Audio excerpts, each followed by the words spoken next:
Hello guys, welcome to my channel T something, and in this video tutorial I will gonna show you how to fix portable devices not showing in device manager windows. So how can fix this type of error? Let's get started.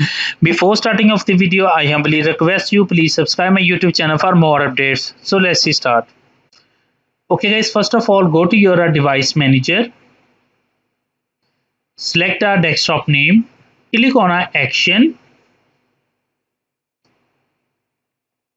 click on add legacy hardware, click next to continue. Click install the hardware that manually selected from a list advanced. Select it. Click next to continue.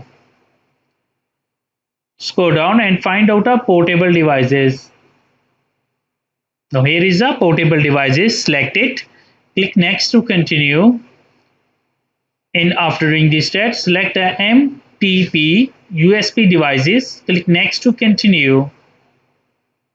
Click next to continue. Now hardware is installed. Click finish.